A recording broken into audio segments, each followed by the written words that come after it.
Hello and welcome to the show. I'm Martin Willis, your host, and we have Grant Cameron on this evening. Grant he was on early in the shows.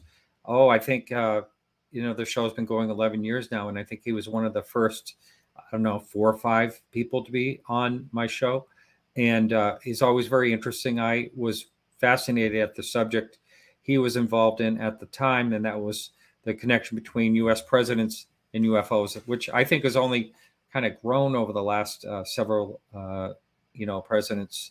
There seems to be a lot of unanswered questions, and there's people like my friend Ben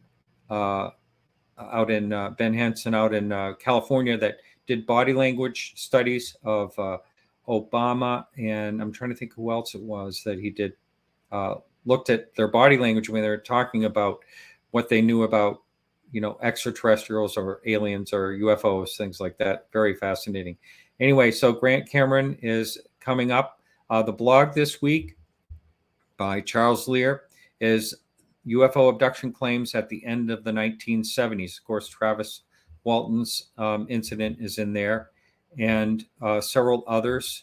Very interesting blog. Check it out over at podcastufo.com. And you can help support the show also over there. We have a Patreon page, and any support would be helpful. It's the expenses of the show do add up. I don't like to talk about them, but they do add up. I just went over just the graphics alone are about $4,000 a year. So any help that you can give would be appreciated. And I am ready to bring the guest in. Grant, welcome back, I should say. It's been a long time, Grant. Yeah, welcome. Thank you for having me on, Martin. I appreciate your interest in your long-running show. It's one of the ones that has survived. That's right. That's right. And like I was saying, I think you were on right in the very early part of it. Yeah, like you must have 1 million listeners by now. I don't know. They come and go. But you were doing that work on the presidents. I thought that was fascinating. And before we get into, we're going to talk about the report that just came out. Before we get into that, did you ever see any of those, like the body language things that Ben Hansen did? Yeah, I was actually working with him at the time. He did Clinton, he did Obama. Oh, that's right. Yep. And then he also did Clinton Obama when he did the little 6-year-old girl, if you ever saw that episode on the Ellen Show. And that's the one where I didn't pick it up, where he picked up the fact that Obama was reading off a teleprompter. And when he actually showed it to me, he showed me the actual cue card that they were using for her, because she, of course, at 6 years old, she really couldn't read. And they had like little pictures to show her what to say. And Obama, it was clear he was reading off a teleprompter. So that whole thing was planned. It was kind of interesting to be there. And so every time something would happen, I'd say to Ben, okay, analyze this one. What do you think of this one? So it was pretty interesting. Wow. Yeah. And then, but what was the name of the book you did on that particular subject? Was it The White House and UFOs or something like that? It was called, I'm not even sure. No, I had 40 books later, was the sort of the book where I talked about the fact that I believe that they were sort of leaking this stuff. UFOs, it used to be called UFOs, Area 51 and government informants, but it's in that sort of category. There's a reprint of it where we took some stuff out and added some stuff, but basically it's all sort of held up this idea that there's been behind the scenes disclosure, and now we actually know for a fact that according to Jim Semivan, that he actually went to the highest levels of the 3-letter agencies and said, you guys can't get this out. We're going to drop it. We're not going to release any classified material, but we're dropping this thing. And so he's pretty clear that whole initiative with Tom DeLonge was all partly planned. And I remember talking to Chris Bledsoe. That was long before Tom DeLonge came public, and he said the big man in Washington, and that was Jim Semivan, and he was telling me, they're going public with this thing. The high number of high-level officials are going to come forward, and they're going to say UFOs exist, and they're going to force disclosure. And that was in about 2015, 2016. And that's exactly what happened. You had Elizondo, you had Mellon, you had Justice, you had all these different people, Jim Semivan, come forward and they said UFOs exist, and they actually did force it out in terms of the New York Times article, and nothing's ever been the same since that New York Times article. That's right. Yeah, it's been there's the people that are getting involved in looking at this is unprecedented. Yeah. Scientists and people that would never dare to think about it before. So the stigma is that's the one. We may not get information, but that's one good thing that came out of it all so Yeah. far. And I think there's probably a lot of people in the background. That's one of the reasons I wrote an article called The 64 Reasons They Decided Not to Tell You the Truth. And one of the reasons that I had is that the people that you'd call the invisible college or whoever you want, they're sitting in the background and they're all trying to get a patent, that they're not going to release anything until because I've seen some of the money that's involved. One particular invention, that was Tyler D from American Cosmic. I knew him. I had contacts with him. And the money that he made from that one invention that he got was just astronomical. And I was talking to him about that download, because I had done a whole book called Inspired: The Paranormal World of Creativity. And of course, I was interested in his download experience, how he got, because I knew that he got the idea in the morning when he woke up. That idea was in his head that they put on the space shuttle. And he said to me, Grant, he says, I can tell you what, he says, the last thing I remember the night before I woke up was a hooded figure standing at the end of the bed. And I said, really? Could you see its face? And he said, no, I couldn't see its face. And that's exactly what Jim Semivan has now described, the hooded figure coming through the bedroom. So you have these high level guys. And I think that's part of the disclosure effort, is that most of these people, Jacques Vallée, Eric Davis, helped put off Sun for sure. All these people, Jim Semivan, they're all experiencers. And so they're digging and they're scratching just like you and I, trying to figure out what's going on. And they're working a level higher than we are, trying to get stuff from the people above them.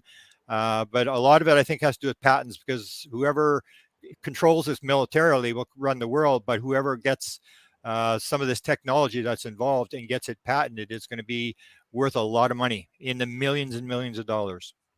Or I would say the billions. Yeah. If they could patent some of what the craft has been known to do. And we can't even, with some of the G-forces, we don't even have any missiles or rockets or anything that would hold together with the G-forces, never mind a being inside of them, But that's when I get into the whole issue I've been discussing lately, is what are we really dealing with here? Are we actually dealing with nuts and bolts? Because if you take a look at, I have this thing called the theory of wow, where a lot of the stuff they do just to make us go wow and make us try to figure out what's going on and drag us down the rabbit hole. And the one was the whole Nimitz encounter, where they drop from 80,000 feet down to sea level in 7/8 of a second. I mean, and I say, like, what is that? A pre-abduction maneuver? Or like, what? They're showing off. That's all they're doing. It's like, watch this. And because that's exactly what happened and got me involved in the field, is this thing jumped from the ground to 5,000 feet in the air in 3 frames of film, so 1/8 of a second, and it was caught on film. So that's the whole idea, is you start to wonder, is this really nuts and bolts, or is this a little bit beyond, almost like para material? And you can see a lot of scientists are now getting into this thing of consciousness, that consciousness may be primary, and consciousness makes matter, and they can control all this kind of stuff, and it's not quite as physical as we might think it is. That's where I'm going, and I know Ray Hernandez has moved in that direction, and if you look at Joe Burks has moved in that direction, and Chris Bledsoe has moved in that direction, and more people you see are sort of starting to say that this is going to be, as I say, it's going to be 1,000 times more complex than people think it is. People just think we've got one piece to go, and the more I look at it after almost 50 years, the more you look at it, the more pieces seem to be missing. That there's just so much material, and it's so complex as to what's going on here. I do believe you're right as far as it being complex and probably something we may not even be able to understand. I mean, that is a very big possibility. But the one thing about the consciousness thing that doesn't seem to make sense to me is what about mass sightings? When there's and how can these things be seen on, with multiple detection, radar, video, et cetera, when it comes to a consciousness connection? Okay, well, again, it comes down to the whole idea of what Einstein said. I'd like to know the moon is behind me when I'm not looking. This idea that it's a collective situation. That's where it really gets complex in terms of the consciousness. But the things that you see that show you that there's simply no way that this is what we think it is I just wrote this book called The UFO Sky Pilots, where I look at 36 people who all make this bizarre claim that they flew the craft. And none of this was on the internet before, so it's not like they were reading anybody else's story. I'm the only one that had the stories. And they would describe cases that Hal Puthoff said. Hal Puthoff said, for example, he said, "I'd like to know, how can the craft be bigger on the inside than it is on the outside?" And Len Stringfield actually had a 1974 report that was in one of his things where he talked about a guy being flown in from Hawaii to film the panels inside the craft. And he said the craft was about 30 feet across. It was being hanging from a netting on a crane, and inside a netting from a crane. And he went inside and he said you could have taken a football and thrown it in every direction and not hit a wall. It was that big. Or Terry Lovelace said it was the size of a football stadium inside. Chris Bledsoe, most of them will say this, that they can make it as big as they want on the inside of the craft. And that's what Hal Puthoff said. I mean, I'd like to know how it can be bigger on the inside. And you see, even on the ground, this photographer, this is a 1974 case. This is not something that somebody has made up since I put the book out, that says the craft is bigger on the inside than it is outside, and that the beings say they can make it as big as they want. And the woman that originally told me this first story about flying the craft said they have crafts that are as big as solar systems, that they can make it as big as they want. They can control it.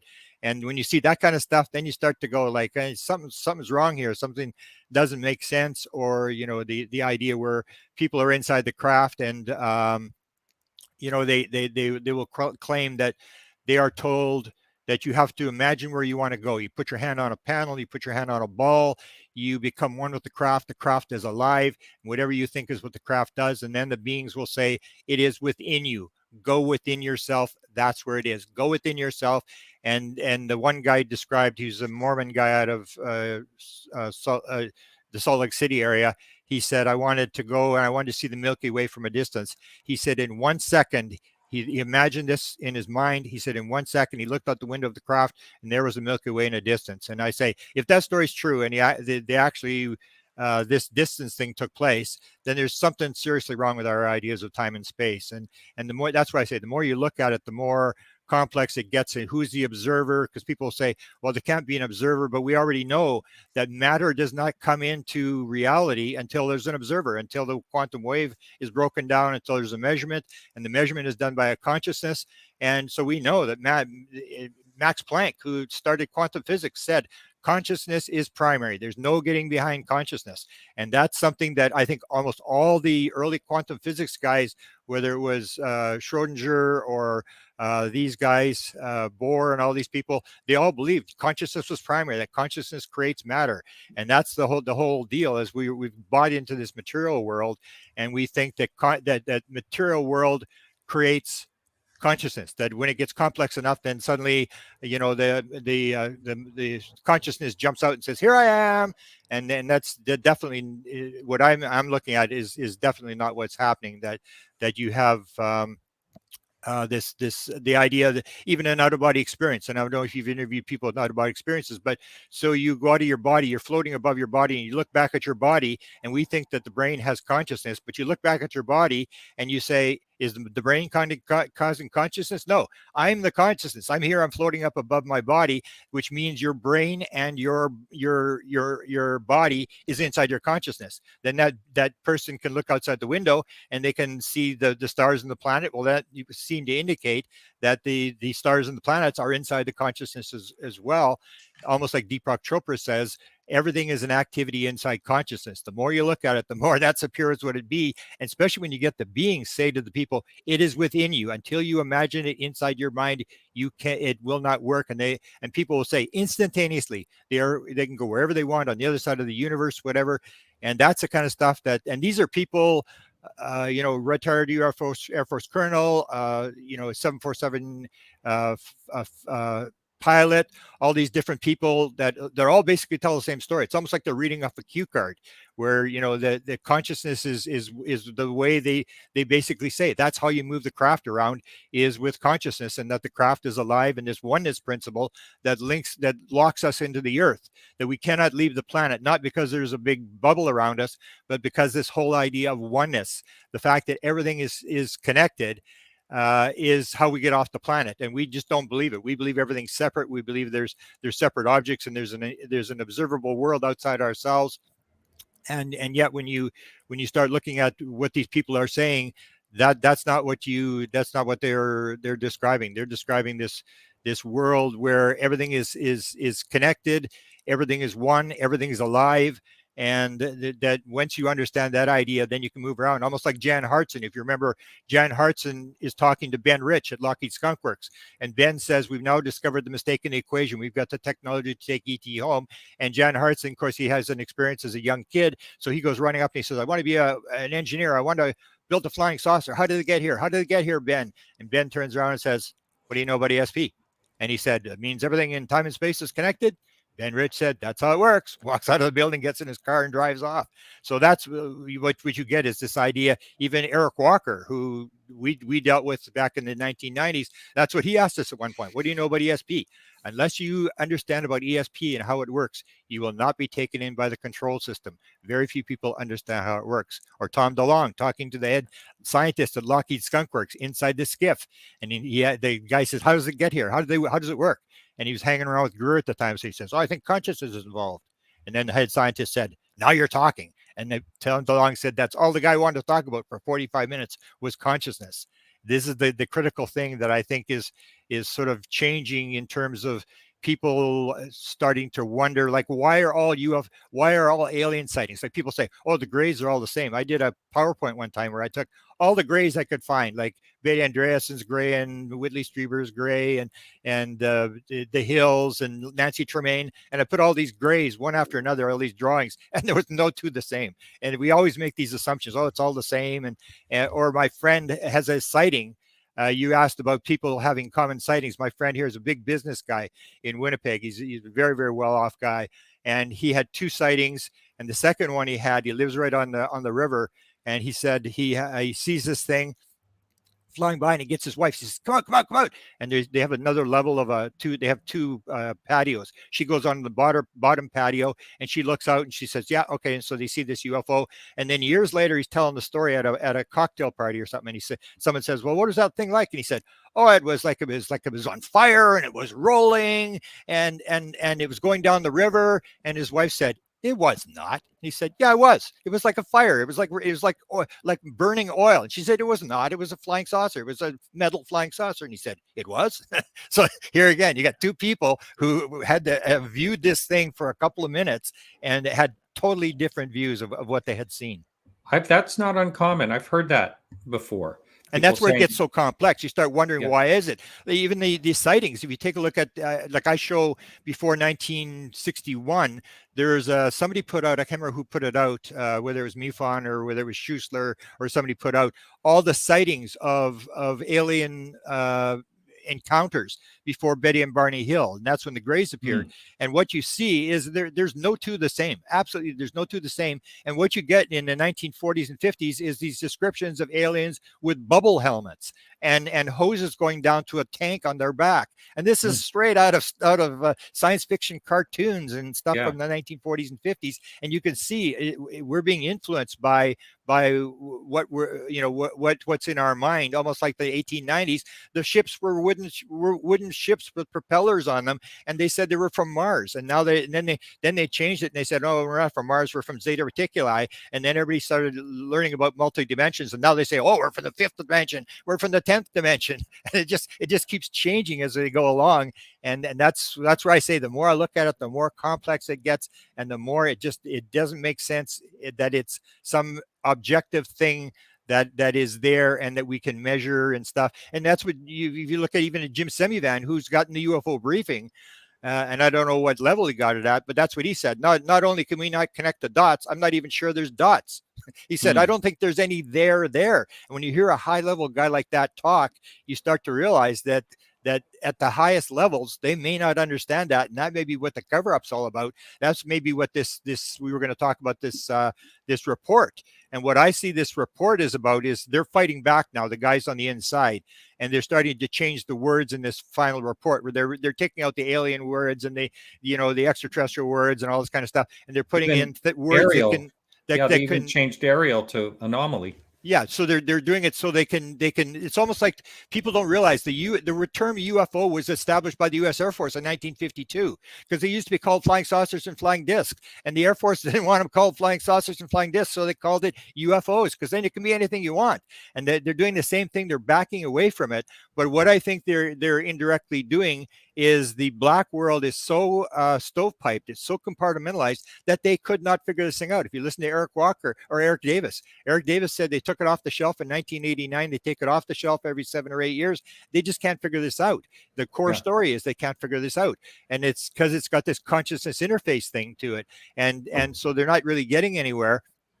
And you have this situation where they're struggling, and then the black ops people may have given some approval to do this because what they're doing is they're allowing the white world to get involved. So then you get Harvard involved, and you get all these people, and they start talking and they start putting out stuff, and now you can grab this material, and it's all going to go black, and it's all going to go back into the black ops world, and it's not coming out. So people will say, oh, we got this thing for you can get immunity and stuff like that, but it's never going to come out. There is no way that the sensitive compartmentalized information program they're going to say, this is what we know about UFOs, and this is where we're testing them. You're not going to tell the Russians, you're not going to tell the Chinese. It's going to be classified. So yeah, you got immunity, but you got immunity to talk to the Congress. You got immunity to talk to the Pentagon, who's trying to gather this stuff all together. But it doesn't mean you can go into the public. I say, what's going to go into the public?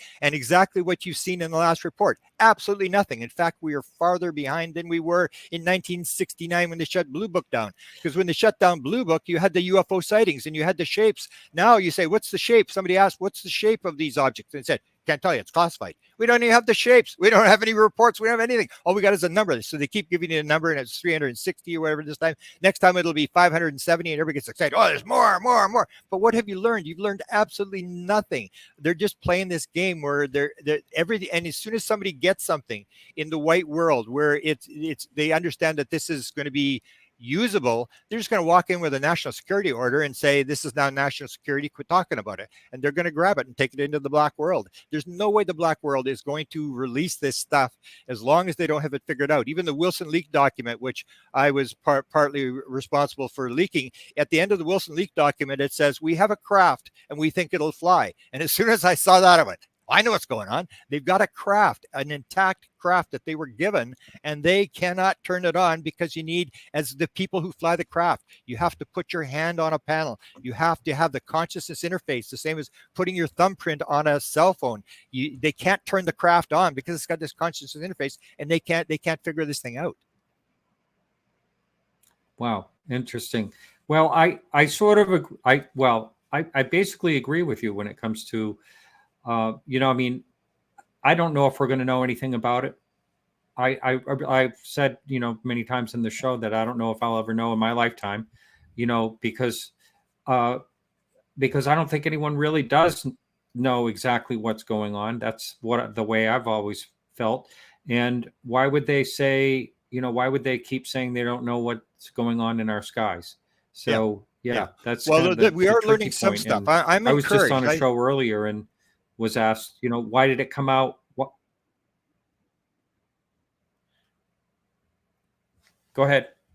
No, I just, I think we're learning stuff. I'm actually more encouraged by what I've learned in the last little while. Once we started going down the consciousness route and we started comparing all this stuff. For example, inside the craft, people will say, they get in, you get all these sort of spiritual components that seem to link into other things. So the person's on the craft and they'll say, as soon as I put my hand on the panel, I can suddenly see in 360 degrees, which is another thing. If you're going to make up a story, that's not something you want to put in your story. That people are not going to believe you. And so why would you put that in there? But that's the same thing that people in out-of-body experiences and near-death experiences describe. Oh, I could see everything, and I could see 360 degrees. Or the person will say, there is I was taken to the spirit world. Chris Bledsoe told me. No, it was the guy from Utah told me. He said I was taken to the spirit world 3 times, and the third time I was with my dead mother. I was actually with her. I was walking around with her. I could see her or whatever, and they took me to this building. It looked like he was a very Mormon guy. He said it looked like a temple in Nephi, Utah. And my mother said, when you die, Ron, you're going to have a room in this building. And he could see the building sort of open up. He could see his father in the building and stuff like this. And he said, I went into the building, he said, and it was like 100 times bigger, 10 to 100 times bigger on the inside than it was outside. And I said, hey, that's exactly what Chris Bledsoe said.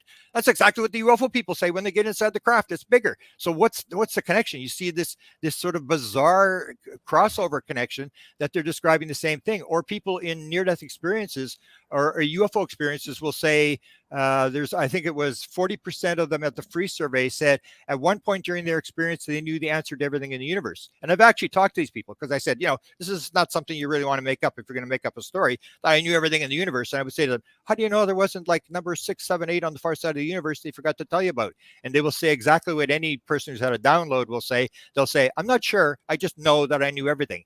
And when you look at out of near-death experience, it's 31% of people say at one point during their experience, they knew the answer to everything in the universe, which kind of indicates that everything is maybe in a field, and it's the ability to access the field, almost like Tesla getting in the field, pulling the material and bringing it back into the world. So you start to see these crossovers of things between near-death experiences, or a lot of the people describe the head of MUFON for Japan. I don't know if you've ever interviewed him. I mean, he was a meditation expert in Washington State, moved to Japan. He's had 22 encounters, 22 events in 2022. He said every single one of them was out-of-body experience. He said absolutely, because he learned how to do it. And he would go in the craft. He's engaged with the Greys. He describes the same thing. The craft is as big as they want it to be. They just put their hand up and a book comes out of the wall. He describes all this bizarre stuff, but you start to see this over and over again. And there's all these crossovers with all these other things like out-of-body experiences, near-death experiences. And that's what Ray Hernandez was told when he had his experience.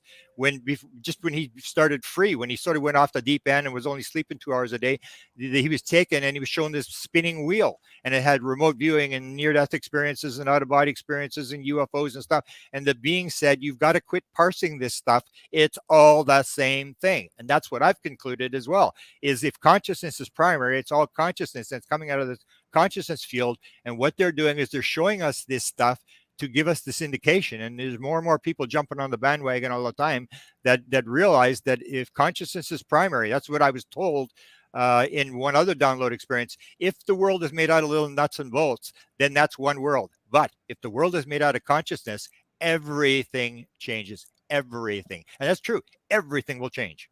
All the rules change. Wow. I don't know how much we touched on the report, or that we have plenty we're talking about here that's kind of woven in and out of it. But so are you familiar with this question someone said, ask why Jimmy Blanchett UFO discoveries are being ignored even by UFO groups? Are you familiar with that person? Yeah, I've done a number of interviews with him. He has he's come up with a system where he links everything together. Like you're familiar with the universal constants, the speed of light and all these things, and the idea that we're in a Goldilocks universe where everything is exactly the way it should be. And if the one thing was off by 1/10% or 1/1,000,000%, the stars wouldn't form and all this kind of stuff. So you have all these constants that show that it's everything's perfect. And Jimmy Blanchett has come up with absolutely amazing stuff that he was sort of given. It's sort of a long story, but it's basically linking everything together. All the constants, all the various the speed of light, the weight of the atom, the volume of the universe, all this kind of stuff, and he's got it all put together with very simple formulas that is just stunning when you see him just go through these formulas. And he's basically claiming that he was given this stuff based upon a sighting of a triangle, and he did all the measurements and stuff. Fascinating work, but very complex. And I think a lot of people leave it because it's so mathematical that people just look at it and their heads start to spin and they just sort of walk away. It's a lot of connections between the pyramid and Rendlesham Forest. And when you see these numbers, he's like within a 1 nautical mile of this and it's just like stunning. But that people don't is because in the modern, internet world, people have an attention span of, I think they said, 17 seconds. I mean, people, if you put out a 2-hour video, I mean, almost nobody except the hardcore people are going to view it. And I was actually just looking at Jimmy Blanchette's, because he wants to do a different technique. I actually contacted Brian Josephson, who won the Nobel Prize for his work in the physics in the 1990s with the Blanchette stuff. And he said, I don't have 2 hours to watch the video. And then I sent him the short version, and he really didn't agree with it. He didn't think it was plausible. But that's the whole deal, is that people just don't have the time to view it. And therefore you get, like on his videos, I put it up twice and we got 5 shares. So basically all we're doing in the UFO community is we just keep talking to the choir, and we talk to the choir, and then we get so upset. Like, well, how come the world doesn't they don't know what's going on here and this sort of stuff. And it's because if you were to question anybody on the street of their top 100 issues, UFOs is not going to be in the top 100 issues. We've sort of got everything out of perspective as to how it's an important issue, but so is childhood cancer. And just because that's an important issue doesn't mean everybody's going to drop taking their kids to soccer practice and quit their job to do this. It's a world where if it's a complex theory, nobody's going to pay attention to it. Everybody's looking at the cartoons and the very simple things where they can just click and go to the next one and the next one. Especially if you see someone on a bus, it's just unreal. I watch them and they're just going through you can see they're going through their Facebook feed and they're going at like a mile a minute. Nobody's paying any attention to anything anymore these days. Yeah, I've seen that too. Here's another one here. Mary Grace always has great questions. Does the consciousness create the physical object that can be detected by our minds and tech as well? The consciousness creates the physical object. Yeah, that's the whole quantum theory of the dual slit experiment. The idea that it's a wave, and then the minute you view it or measure it, then it turns into a particle.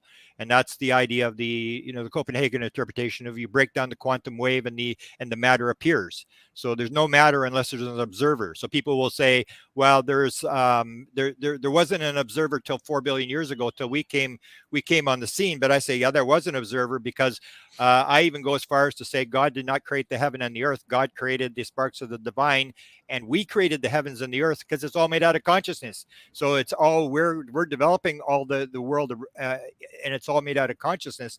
We keep falling back into the illusion that there's this physical world, but if it's made out of consciousness, then we created the whole thing, and it just gets more and more complex, more information, bigger, more grand and stuff like this. And that's what it is. It's just an information system that started very small and is moving out.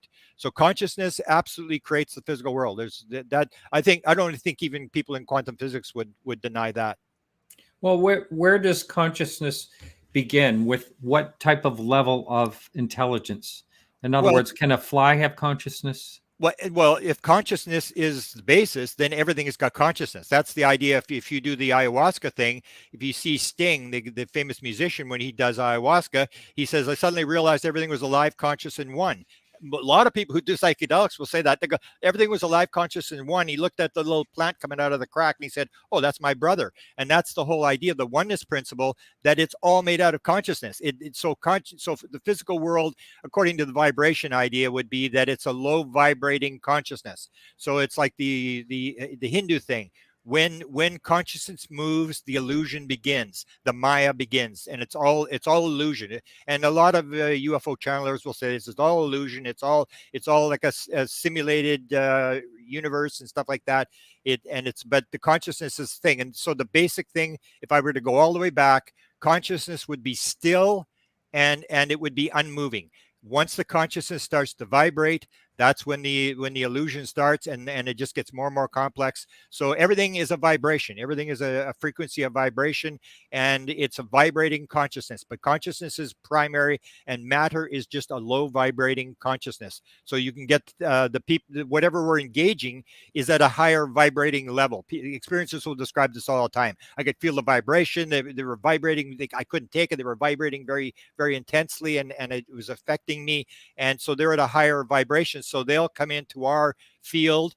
They will take on a body that they need to be in our field, and then they'll go back where they came from. Almost like the thing that amazes me more than any other sort of thing that's happened in the last number of years is Leslie Kane talking about it being at the physical seance. And when I interviewed her, all I had was one question: Leslie, did you actually see the hand, Leslie? Did that actually happen? And she said, yes, it happened more than once. And she said it was a real physical hand that materialized in front of me, and I could feel the knuckles, I could feel the bones, it was warmer than a normal hand, it was soft like a child's hand, and then it banged on the table, and then it dematerialized and left. That's Leslie Kane from the New York Times, and she said I saw it on more than one occasion. So that's what's happening. So they come in, they lower their vibration, they become physical. Even if I don't know if you've interviewed Yossi Ronan from Israel, he was told quite clearly, he said, when we come into your world, we take on a physical body. We don't have to take on a physical body, but we do in order to communicate with you. You can do the same thing. You just don't know it. And that's why you get so many different beings that are seen and different versions of beings, is because we're part of what we're seeing. We think it's an object out there, and we don't realize that's where I put all these grays together. And when you start looking at them, they don't look the same. They all look different. Or you see these pre-1961 beings that are described, and you start to realize that we're part of it. Or John Mack said, if you've seen that interview, that is a thing that John Mack did at Boston College or something with Bud Hopkins. And he said, Bud, he says, it's very strange. He says, I'm the psychiatrist here. You think I'd be getting all the real bad ones. I'm getting all the spiritual seeking ones, and you're getting all the bad ones. And maybe that has more to do with you and I. And this is the thing. We keep thinking that it's an independent thing outside of us, and we don't realize that we're part of the system that we're actually looking at. So how do things, when it comes to behavior, like for instance, you can't walk in front of a train, life and death, people killing each other, Russia, Ukraine, stuff like that. How does all this fit into the whole thing? If we're like making things up, whatever it is we do. But it's not that we're making things up, we're creating things. So, if you take a look at the life and death thing, we've bought into the separation idea. So there's us and you. It's like a football game. So there's my team, and then there's Martin Willis's team. And Martin Willis's team is a bunch of dirty dogs, and the referee's always pulling for them. And we're all cheering, and we pray to God before we go onto the field. And what it comes down to is the team that wins is the team that wins the Super Bowl, is the team where everybody's doing exactly what they're supposed to doing, where they're all working like a little beehive, and they're all doing exactly what they're supposed to do. And the world, people get it all mixed up. They think it's like a world of good and bad, and we're the good guys, and there's the bad guys. We have to kill the bad guys and steal their stuff and do whatever. And the world doesn't care. The universe is absolutely neutral. It doesn't care. It's a world of live and die, live and die, live and die, live and die. Death is part of the whole process. If you take a look, there's a statement is made that there's 100% of everything dies every year. The human being is one of the few things that lasts longer than a year. You have all the ants are dying after a couple of weeks or whatever. You have massive amounts of stuff that's living, dying. And we say, well, death is evil. So that means a spider, because the spider spends his day trapping stuff in his little web and killing it and eating it. Is evil. No, life and death is part of the system. And I even say the only thing that we think that we understand is that when the ego cell dies, that's when we get concerned. So in our human body, there's 330 billion cells die on command every day. They're programmed to die, 330 billion cells. And do we give a compassion meditation for those cells that die? No, it's only when the ego cell dies. Then it's like, hey, call 911. We don't care about the cells that are dying, the animals that are dying. We kill 40 million cattle every year. We worry about cattle mutilations, 10,000 cattle mutilations. And we mutilate 40 million cows a year, and we chop them into little pieces, and we use every little piece of them. We have this idea of good and bad that we've interpreted from the Christians. We have to go to a world where everything has a purpose. Everything is there for a reason. And that's what, like the idea that God created pain for a reason, that life and death is part of the process. And one of the other things that was given to me in the second download that I got was the thing was, if it's one life, that's one world with certain rules and regulations. But if it's multiple lives, then everything changes. So if you got abducted 3 lifetimes ago, and you get it in regression, are you going to be all sort of upset because you got it abducted 3? You'll say, that's pretty cool. I mean, that's pretty cool. Or 3 lifetimes from now, you're going to suddenly realize, oh, I was Martin Willis and I ran this UFO podcast and I had these UFO experiences and stuff. You're going to go, that's pretty cool. It's only when we're in the time and the place right now, and we believe in ego. We believe in it's me against the world, and we want to play the victim. We don't want to do the oneness thing. We want to do the separation thing, because if we do the separation thing, then we can blame the government, and we can blame our mother-in-law, we can blame the dog that ate the homework, and we're the victims. But if you are suddenly part of the system and you're responsible for what you're doing, and you can't play the victim, then things start to solve. But we've been brought up almost like Descartes said. People get confused about this skeptical thing that Descartes brought up with the scientific method. And what Descartes, didn't say was be skeptical of new ideas. He said you be skeptical of old ideas. Almost like Mark Twain says, it's not the stuff that you don't know that hurts you. It's the stuff that you believe that ain't so that hurts you. And that's the idea that Descartes says, I have to get rid of everything I've learned. He realized that it's the stuff that we start off and we say the world is flat. Wrong. The sun goes around the earth. Wrong. We're at the center of the universe. Wrong. There's only one galaxy. People don't realize this. This was only 100 years ago, 1925, the big debate between Shapley and Hubble. And Shapley, the top authority on cosmology and astronomy, was fighting and saying there is only one galaxy. Andromeda is just a cloud inside the Milky Way galaxy. There is only one galaxy. And we just realized that this is wrong. Or Max Planck's advisor, 1874. No use going into physics, Max. We know everything. We've discovered it all. We've got it all figured out. And that's a mistake we're making. We think we got it all figured out, and that's where we get off track, and we start to believe this kind of stuff. And that's where Gary Nolan describes I think the best. Gary Nolan says the idea that one case is anecdotal, 2 is evidence. And then the other thing he says that's important, he says, I'm interested in the 5% that don't fall inside the bell curve. I ask students when they show me a paper or something, I say, hey, that thing outside, what's that all about? Why'd that happen? And then they go, I don't know. And he said, that's where the Nobel Prizes come from.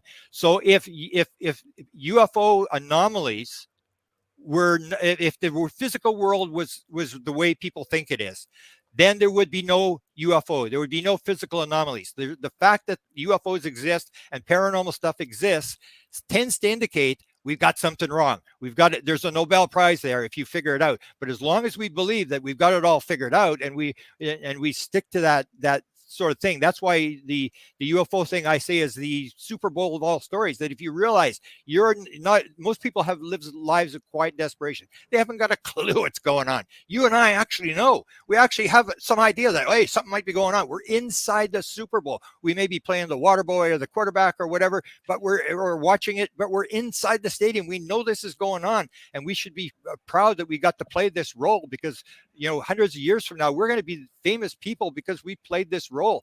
And we have to realize, but we've got to go and stay open-minded to realize that if the physical world were right, this stuff wouldn't be happening. It's just telling us there's an anomaly, and that means some of the pieces that you think are right, like the flat earth, sun going around the earth, whatever, everything's solid, some of that stuff ain't going to be right. We have to be open enough to realize that this is, and follow people who are I say, rather than the report, because the report's not going to tell you anything. This government report, they're not about to roll over and play dead. I still say you've got to go to the people who are engaging the phenomena. And that's, for example, what they did to Chris Bledsoe. He had all these high-level government, military people around him. And he said to the one guy one time, he says, okay, I need to know, what are you on my property for? Like, what are you guys all doing here? Like, what's the deal? And the guy says to him, he says, well, Chris, it appears they're all around you, Chris. It appears they like you. They don't like us because they don't appear around us. We can't get them to make contact. So we're here to find out what they're telling you. And that's the whole deal. You get these people and you wonder, like, and that's what Tyler D did. Tyler D was investigating Chris Bledsoe. He had an experiencer. He had two experiences. He introduced me to one of them as a girl that lived in Canada who she was writing all this stuff down for him. All her paranormal stuff, all her visions that she was getting. And Tyler was writing all this stuff down. He had all these experiencers who were reporting all this stuff to him. Or when he went to the Vatican, he was interested in all the reports from the people who were levitating, because he figured that he could learn something as an engineer from people who are levitating by the reports as to how these guys levitated, and all the stuff was in the Vatican library. That's what we've got to do, is open up to the fact that these people might have something to contribute, and that when you start looking, and I absolutely maintain, when you start looking, you start seeing these patterns, especially the one where the craft is bigger on the inside, and then this guy's in the spirit world, and he's describing this building in the spirit world that's bigger, and I'm going, hey, I've heard this story before. And this is, you hear this over and over again with the UFO experiencers, these bizarre things that they tell you, and then you relate it and you find out it's happening in all sorts of other paranormal experiences as well. I remember Travis Walton saying that he stepped out of like a craft or stepped out of something, and it was huge inside. Yeah, then that's the thing. And there's a lot of people reporting. I remember I was talking to the free people, and I said to them, I think it was 14%, according to the free survey, people said they had flown the craft. And I said, we should do another poll, because what they would do is they would do a poll. For example, they did a poll on the 9% of people who said that the alien, they believed the alien was evil. And they went back to them and said, well, why do you think they were evil? So they would go back and do a second survey. And I said, we should go back and do a second survey on the people who've flown the craft, because you can say whatever you want. When they start flying the craft, we should maybe start paying attention, because that's what everybody's about. How's the propulsion system work? And then they said, well, lots of stuff happens inside the craft. They're reporting stuff inside the craft. I said, yeah, that's fine if they describe there's no 45-degree angles and it's white and all this kind of stuff, and the light doesn't come from anywhere, which I experienced. But if they start flying the craft, I mean, don't you think we should talk to these people? At least talk to them. I mean, but nobody wants to do it. It's sort of like, we're going to do the sighting stuff. And I say the sighting stuff will tell you that something's going on that probably isn't us. But how many times can you recount how many red ones there are and how many green ones there are and stuff? And what you start to see is that, especially, I was told, I don't know if you know the story about the people that went to the institute, the Monroe Institute, and one of them was a friend of mine, and he said he was shown a classified video, a government video of a UFO morphing on camera. And if that's true, get ready, because doesn't matter what the craft looks like. It can look like whatever it wants. It can change shape, do whatever it wants. And once you see that, then you got to realize that this tracking of what the thing looks like is a total waste of time. When you get these people who are describing these experiences, and you start seeing these very direct patterns, 360-degree view, the idea that you become one with the craft is alive, and you whatever you think is what the craft does. It's almost like people were reading off the cue card. I had the guy who was my son's a pilot, my father's a pilot, and so I was talking to the Orange County group, MUFON group, and we went to the dinner after the restaurant, and this guy came in. His name was David, and they said, "Hey, David, you should have been there. Graham was talking about flying the craft. Tell him about your story." And I look at this guy and I said, "Did you fly the craft?" He said, "Well, I think it was a dream." I said, "Yeah, everybody thinks it's a dream."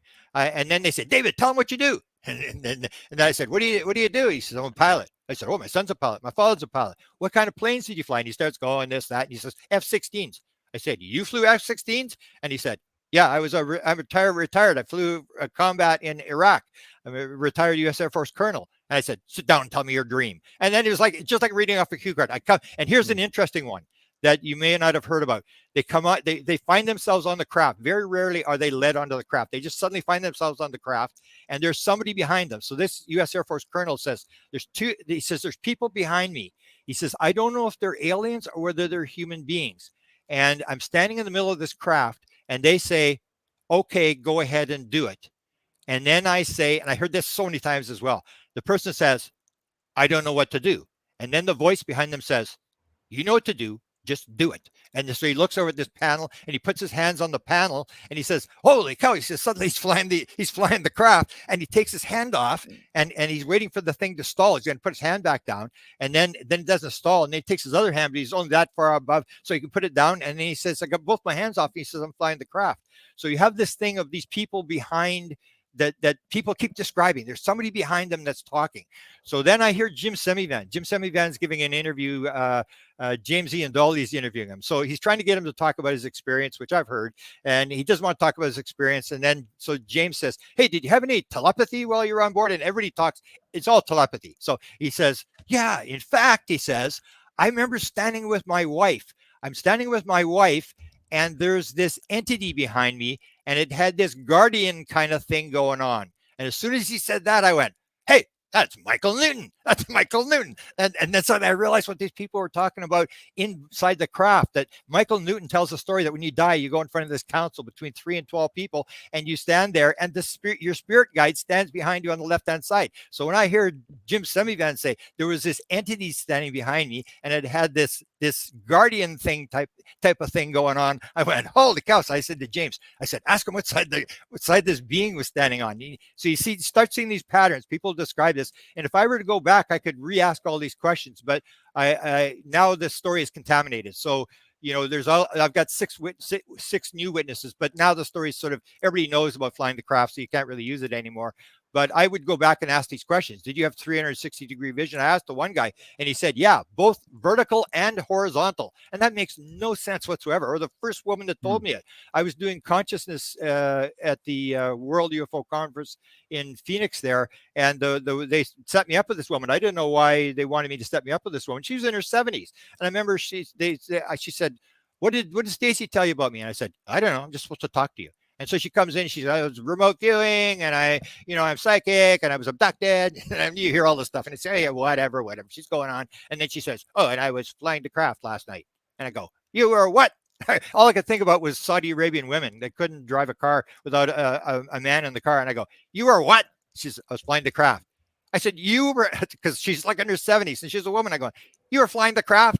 Yeah, I was flying the craft. I phoned 3 different models. And I was so frustrated. I was either going to throw her out of the room, but then I figured, like, okay, so how do you fly a craft? He says, oh, you do it with your mind. And as soon as she said that, I realized why they'd set me up. And everybody's the same thing. Like, how do you fly a craft? The people would say, I've flown the craft. And then I would say, so how do you fly a craft? And they'd say, oh, you do it with your mind. And the same thing. The chances that you're going to have 36 people, nobody ever said anything different. They all said the same thing. You fly it with your mind. So what's the chances that 36 random people would come to me? It's more than 36, probably 46 now, that would come to me and say, I've flown the craft, and all tell the same story. There's something there. And that's where I think we've got to go. And we've got to start taking these people seriously, and we can start to learn stuff from this, like what's actually going on when people are describing this 360-degree vision, because there's people who do blindfold. I won't get into that blindfold seeing. If you've ever seen that, they hold the stuff behind their head, and they sit on it, and they put it in front of them and stuff, and they got the blindfold on, and these people can read it. And I never realized that until I heard this story about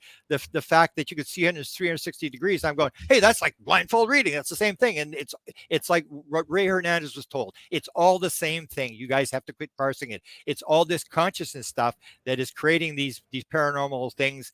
And if we follow it, I think you're going to find those are only some of the patterns, but I've got so many patterns that when you start taking these people seriously, you start realizing these patterns, and then you can actually sort of vet these people, because you know exactly what they're going to say. That if someone were to make up a story, I could pick it off, because there's certain things, almost like Bud Hopkins used to do. There's certain parts of the story that I don't tell, because then I can check the person whether they're actually telling the same story as everybody else.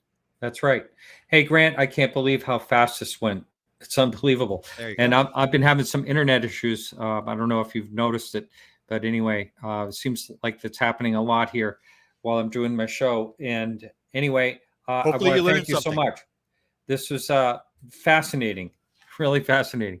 Thank you. And I do have an interest in the consciousness part of it. Really, it's a big puzzle. But thanks again. I really appreciate it. Beautiful. Thank you, Mark. All right.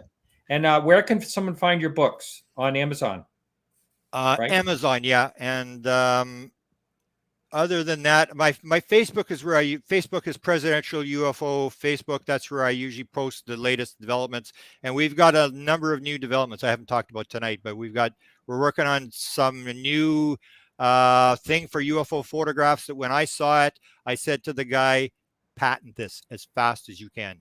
These are these young gun guys that are, there's one guy out of Wisconsin and one guy out of Chicago, and they are onto something that I think is revolutionary in terms of UFO photographs. Unbelievable.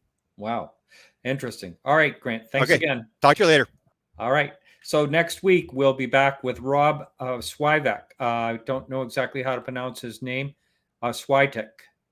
And he's a UFO researcher, longtime one. And thank you all, everyone. And remember to keep your eyes to the